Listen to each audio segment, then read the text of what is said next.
welcome back to my YouTube channel. ඉතින් මම අද ලස්සන ස්ටඩි vlog එකක් කරගෙන ආවා. ඉතින් එහෙනම් අපි අද vlog එකේ වෙන්නේ මොනවද කියලා බලමු. ඉතින් අද නම් හොඳටම වැස්ස දවසක්. මම ගොඩක් කැමති වැස්ස දවසට පාඩම් කරන්න. මොකද මම ඒ vibe එකට හරිම ආසයි. ඉතින් මම එකටම කෑම කාලා හිටියා. මොකද අපි ස්ටඩි කරන්න කලින් කෑම කන්න ඕන උදේට අනිවාර්යයෙන්ම. මම ඉතින් උදේට කෑවි නූඩල්ස් එකක්. ඉතින් ඔයා මගේ channel එකට අලුත් කෙනෙක් නම් ඔයාවත් මගේ channel එකට සාදරයෙන් පිළිගන්නවා.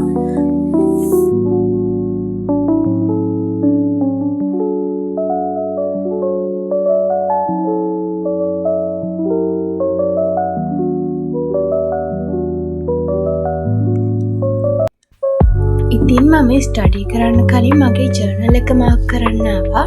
මොකද මට ඊයේ දවසේ වැඩ ටික මාක් කරගන්න බැරි වුණා. ඉතින් මම ජර්නල් එක මාක් කරනවත් එක්කම මගේ to do list එක ලියන්න ගත්තා.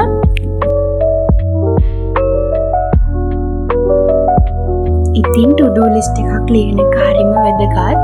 මොකද අපිට එදිනෙදා බැලන්ස් කරගෙන යන්න බැරි වැඩ මේ to do list එකට එක් කරගත්තම හරිම පහසුයි. අපි මේ to do list එකට දවසක වැඩ විතරයි දාගන්නේ. ඒත් ගොඩාක් වැඩ ගොඩ ගහගන්නේ නැහැ. අඩුම 4-5ක් විතර තමයි දාගන්න ඕන. මම ස්ටඩි කරන්න ඉතින් පොමඩෝරෝ ටෙක්නික් එකට. ඉතින් මේ ක්‍රමය ගත්තොතින් අපි එක දිගටම වැඩ කරන්නේ නැහැ. පැය දෙකක් අපි ටයිම් එක ගත්තොතින් ඒ පැය දෙක අපි 30 කොටස් 4කට කඩාගෙන තමයි කරන්නේ. ඒ 30 කොටස් එකක් ඉවරනාට පස්සේ අපි විනාඩි 5ක 10ක වගේ පුංචි බ්‍රේක් එකක් ගන්නවා. ඒ ඇතුළත ඔයා ආසම කෑමක් try කරන්න පුළුවන්. ආසම short video එකක් බලන්න පුළුවන්. එළිය දෙන්න පුළුවන්. ඔයාගේ කියවන පොතක් කියවන්න පුළුවන්. ඒ වගේ වැඩක් කරන්න පුළුවන්. අනිවාර්යෙන් මේ විනාඩි 5-10 ඇතුළත විතරයි මේ වැඩේ කරන්න. ඊට පස්සේ අපි යනවා අපේ ස්ටඩි වැඩවලට. ඉතින් මම හිතනවා ඔයාලට තේරෙන්නේ නැති කියලා මම කියපු දේ. ඉතින් ස්ටඩි කරන්න කලින් අපි එකටම කරන්න ඕන දේ තමයි අපි ස්ටඩි කරන තැන ලස්සනට පිළිවෙලට තියෙන විදිහට හදාගන්න එක. ඉතින් දැන් මගේ ටේබල් එකයි රූම් එකයි පොඩ්ඩක් මම ක්ලීන් කරගන්නවා. ඉතින් ඔයාලා කලින් දකින්න ඇති මගේ ෂෝට් නෝට් එක. ඉතින් ඔයාලට ෂෝට් නෝට් හදන්න තේරෙන්නේ නැත්නම් කමෙන්ට් එකක් දාන්න. මම වීඩියෝ එකකින් අරගෙන එන්නම්. ඉතින් ඔයාලට පුළුවන් විදිහට මෙන්න මේ වගේ විතර තියෙන ඒ වගේම ඔයාගේ කාමරේ ලස්සන කරගන්න පුළුවන්. ලොකු වියදම් දරන්නේ නැතුව අපේ මයින්ඩ් එක රිලැක්ස් කරගන්න තමයි මේ වගේ අපේ රූම් එක ලස්සනට තියාගන්න ඕන. දැන් ඉතින් බැලුවා මට අද තියෙන වැඩ ටික. ඉතින් මම මගේ වතුර බෝතලෙත් පුරවගෙන ඇවිල්ලා ස්ටඩි කරන්න පටන් ගත්තා. එකටම වතුර බීලා වැඩ පටන් ගත්තොත් හොඳයි කියලා මම වතුරත් බීලා වැඩ ටික කරන්න ගත්තා. මට එකටම තිබ්බේ හිස්ටරි ස්ටඩි කරන්න. ඊට කලින් මම ටයිම් එක තියාගෙන හිටියා විනාඩි 30ක්. ඊට පස්සේ තමයි මම ඊළඟ බ්‍රේක් එකට යන්නේ. දැන් තමයි මම හිස්ටරි පාඩම් කරන්න ගත්තේ. එක විදිහට අපි පාඩම් කරන්න පුළුවන්. මේසේ ඉඳලා පාඩම් කරන්න පුළුවන්. දැන් අපි යම් බෝඩ් එකට ගිහින් පාඩම් කරන්න. මේ වගේ මාකර් පෙන් අරගෙන අට බෝඩ් එකේ ලියලා උගන්වනවා වගේ පාඩම් කරන්න පුළුවන්. මේක හොඳ ක්‍රමයක්.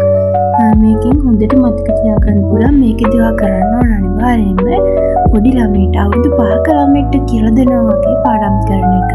එතකොට අපිට මතක හිතීමේ ශක්තිය වැඩි වෙනවා. ඉතින් මට දැන් තිබ්බා මැක්ස් හෝම්වර්ක් එකක්. ඒක මම ඉවර කරා. ඉතින් ඔයා මැක්ස් ස්ටඩි කරද්දී අනිවාර්යයෙන්ම මේ ක්‍රමය try කරලා බලන්න. ඔයාට තේරෙන්නේ නැති ගානක් වුණත් ඔයා තනියම හදාන්න try කරන්න. ඊට පස්සේ ඒක හදාගන්නම බැරි වුණොත් ඔයා ටීචර්ස් ළගෙන් help කරගන්න පුළුවන්. මේ විදිහට කරොත් ඔයාට මැක්ස් ඉක්මනින් පුළුවන් වෙනවා. මොකද අපි තනියෙන් හදාන්නේ. මොකකින්වත් බලාගන්න මේනේ. ඉතින් මම හෝම්වර්ක් එක කරලා ඉවරලා මට මැක්ස් රෙකෝඩින් එකක් තිබ්බා. ඒ රෙකෝඩින් එක බලන්න ඕන නිසා තමයි මම හෝම්වර්ක් එක කරේ. දැන් මම මැක්ස් රෙකෝඩින් එක බලනවා. මේ රෙකෝඩින් එක තිබ්බා පැය 2ක්. ඉතින් අපි රෙකෝඩින් එක ඉවරලා හම්බවෙමු. කියන්න ඕන මැක්ස් තව විදිහකට අපිට මේ පාසු කරගන්න පුළුවන්. ඔයා පාස් පේපර්ස් මොඩල් පේපර්ස් වගේ දේවල් නිතරම කරන්න, වැඩිපුරම පේපර්ස් කරන්න. එතකොට අපිට අමාරු ක්වෙස්චන් වලට හොඳට ලොකු මාර්ක්ස් ගන්න පුළුවන්. ඉතින් මම ක්ලාස් එකේ ඉන්න වෙලාවේ මෙන්න මෙයා මෙතන හොඳටම ඉන්නේ. ඉතින් මේ වගේ ඔන්ලයින් ක්ලාස් වලදී ෆිසිකල් ක්ලාස් වලදී පවා ඔයා ගුරුවරයා උගන්වද්දී හොඳට ආගෙන ඉන්න. ඒ ගාන ස්ටෙප් බයි කියලා දෙනකොට ආගෙන ඉන්න. එතකොට ඔයාට දෙවෙනි ගානින් නම් අල්ලගන්න පුළුවන්. පළවෙනි පියවරේදී හොඳටම ආගෙන හිටියා. ඉතින් ඔයා ඉස්කෝලේ කරන හැම සබ්ජෙක්ට් එකකදීම ඔයාට අමාරු වෙන තැන් highlights කරගෙන ඒවා හොඳට ස්ටඩි කරන්න. ඒ වගේ මේවට අදාළ පේපර්ස් වල තියෙන ක්වෙස්චන් වලට උත්තර ලියන්න. ඒ වගේ දේවල් කරද්දී අපිට හොඳ දැනුමක් එක්ක එක්සෑම් එකට යන්න පුළුවන්.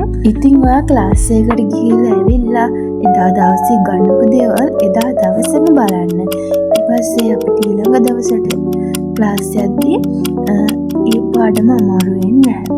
ඊළඟට අලුත් පාඩමක් තියෙනවා නම් ඒ පාඩමත් නැවත බලාගෙන යන්න.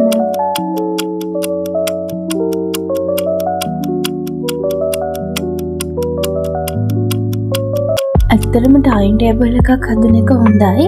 ඒ ටු-ඩු ලිස්ට් එකකට වැඩ කරන එක ඊටත් වඩා හොඳයි. ටයිම් ටේබල් එකක් හදුවම අපිට ඒ වෙලාවට කරන වැඩ ටික එහෙම දාන්නේ. එතකොට අපිට ඒ වෙලාවෙදි වෙන වැඩක් කරලා ගත්තොත් ඒ වෙලාවේ ඒ වැඩ ටික කරගන්න බැරි වෙනවා. එහෙනම් මේ ටු-ඩු ලිස්ට් එක ඕනම වෙලාවක අපිට දවස් ඇතුළත ඉවර කරගන්න පුළුවන්. එහෙනම් මම රෙකමන්ඩ් කරන්නේ ටු-ඩු ලිස්ට්.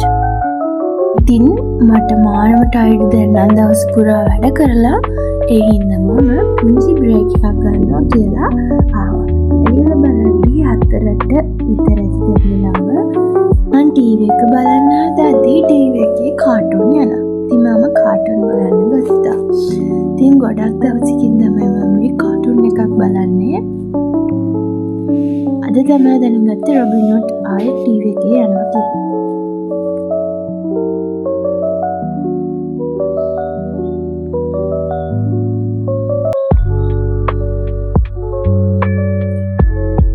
ඉතින් ඊට පස්සේ මම වොයිස් එකක් දාන්න ගියා.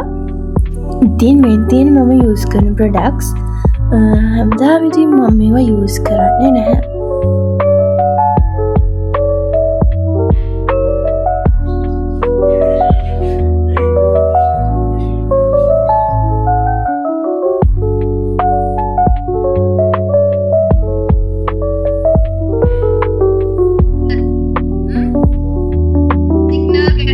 අන්නදී මම වොයිස් එකක් දාන්න ටී එකක් හදාගත්තා. ඊට පස්සේ මම ආයෙත් ක්ලාස් එකකට ගියා. ඉතින් මේ ක්ලාස් එක 8:00 වෙනකන් තිබුණා. බෑ කියලා බෑ ඔන්න එකේ තියාගන්න. උන් කරන්න බෑලු. වල chat එකට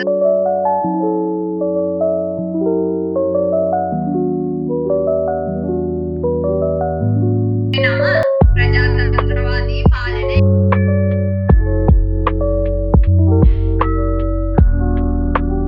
ඉතින් මේ ඔන්ලයින් ස්කූල් එකේ මං අන්තිම ටීචර් තමයි මෙයා උගන්වනවා. හොඳටම තේරෙනවා. ඒ වගේම මෙයා හරි හොඳයි. ඉතින් මං ක්ලාස් එකේ වීඩියෝ ක්ලිප්ස් ටිකත් අත් එක්ක ෂෙයා කරගන්නම්. ඉතින් මේ තියෙනම ක්ලාස් එකේදී ලියනවා.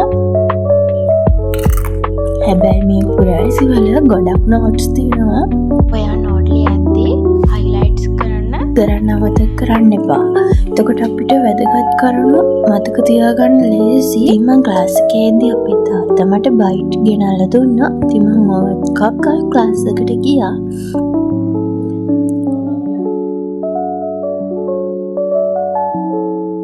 දැන් නම් ක්ලාස් එක ඉවර වුණා. ඊට පස්සේ අපිට ටීචර් හෝම්වර්ක් එකක් දුන්නා නිර්වචන බුක් එකක් හදන්න කියලා. ඒ බුක් එකේ පේජ් එක හැදුවා මම රෑ. මේ තියෙන්නේ කවර් පේජ් එක. මේ තියෙන්නේ ඉංග්‍රීසි ක්ලාස් එකේ නෝට් එකක්. ඒවා මම print කරගෙන ආවා. දැන් නම් ඉතින් මම පොඩි බ්‍රේක් එකක් අරගෙන ආයි ස්ටඩි කරන්න ආවා. පොමඩෝරෝ ටෙක්නික් එකට තමයි මේ වෙලාවෙත් ස්ටඩි කරන්න ගත්තේ. ඒ ක්‍රමයට ස්ටඩි කරන්නේ මේ වගේ බෝඩ් එකේ තියලා ස්ටඩි කරලා ප්‍රශ්නයක් නෑ. ඒක ගොඩාක් හොඳයි. මගේ ක්‍රමේ ඒකත් ඉතින් ඔයාලා try. ඉතින් පාඩම් කරනවා කියලා පොත දිහා බලන් ඉඳීමත් පාඩම කියවගෙන යන එකත් නෙමෙයි. පාඩම් කරනවා කියන්නේ ඒ යුනිට් එකේ තියෙන දේවල් අපි තේරුම් ගන්න එක තමයි පාඩම් කරනවා කියන්නේ.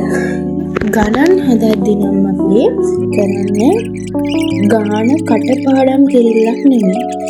ගාන පියවරෙන් පියවරට අපි හදන විදිහ තේරුම් ගන්න එක තමයි. පියවරෙන් පියවරට කටපාඩම් කරන එකත් නෙමෙයි. ඒක හදන්නේ කොහොමද? මෙතෙන්ට මොකද්ද දාන්න ඕන? මේ බෙදීමද සුළු කිරීමද? ඒ වගේ දේවල් තමයි අපි ගානකදී බලාපොරොත්තු වෙන්නේ. ඉතින් මම අද to do list එකේ තියෙනවටත් වැඩිය වැඩ කරගත්තා. ඉතින් අද නම් මම සම්පූර්ණ දවසක් ඉතින් මම to do list එක වෙනස් කරන්න තමයි දැන් යන්නේ. මම අද 6ක් විතර වැඩ කරගත්තා. මම to do list එකට එකතු කරගත්තේ වැඩ 3යි. ඉතින් මම වැඩ 6ක් කරගත්තා. ඉතින් මම පාඩම් කරලා ඉවරෙද්දි පේනවනේ මගේ මේසෙ හැටි. ඉතින් මම දැන් නිදා ගන්න තමයි යන්නේ. එහෙනම් bye bye. ආයි vlog එකක් කරන් එනකන් ඔයාලා සතුටින් පරිස්සමෙන් ඉන්න. ඒ වගේම අද vlog එක ගැන ඔයාලට හිතුණ දේ පහලින් කමෙන්ට් කරගෙන යන්න.